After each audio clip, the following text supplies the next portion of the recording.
And she scrubbed and cleaned that bird bath and filled it up with the freshest, sweetest water you could get out of a tap. Is this your juices I'm drinking? And then she covered the bird bath for the night. Again, she was driven and she wasn't sure. And then she revealed the bird bath to Sade right at the moment I was nearby. And I went down and enjoyed that bird bath, and that was not something she was anticipating or desiring, Alan. But as I got in that bird bath, as I vibrated and shook my tail feathers, as I drank of this water, Alan, the woman was changed too, observing me. And she experienced the joy of a bird bath too.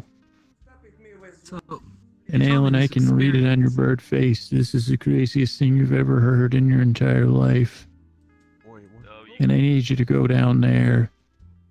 And I need you to experience that bird bath firsthand. And I don't want you coming back here, Alan. This is my nest.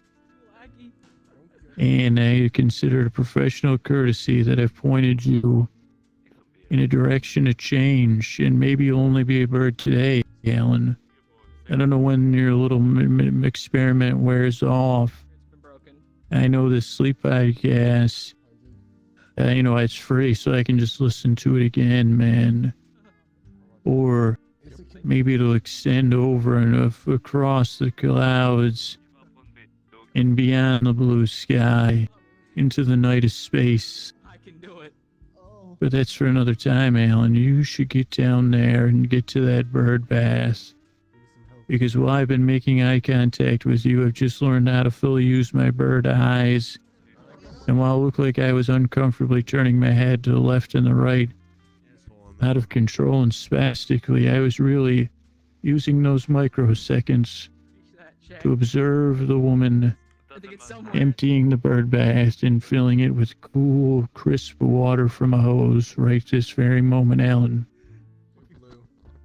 And all our conflict could come to a close. All you need to do is latang right out of here, right off this branch, off the rolling motion of my tree. Leave me to finish my nest, the nest I've driven to finish. The nest I have no idea if I'll be awake or asleep. What will happen, who will live here, but I need to complete this. So go, Alan. Go down there before another bird gets there and enjoy the bird bath. I've just sold you on a bird bath. You don't have to be ashamed, Alan. As a salesperson, you've been sold. But it was a fair sale. And you'll learn that in a world with bird baths and Frankenstein grass, it is not a zero-sum world. And then you indicate with your head the direction of the bird bath, and Alan silently flies off and heads off to a new, more joyous life, maybe. Or maybe the woman says, I don't want, who cares, because we got our nest back, and we started, and as the time has gone by, the sun has started to wane in the sky.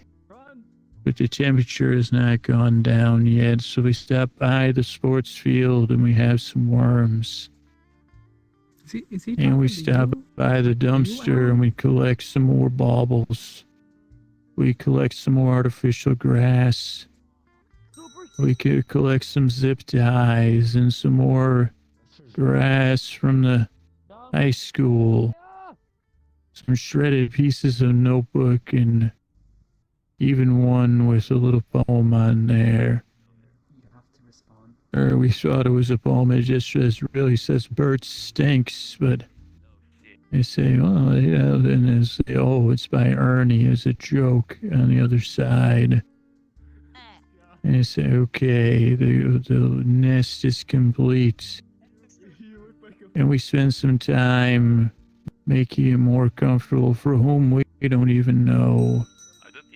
But As the sun gets lower and the temperature of the earth and the temperature of the air start to change, the motion of the tree gently changes too. And we feel within our DNA, within our makeup, that the nest is complete. And we take a hop out of the nest and out down the branch to the vista.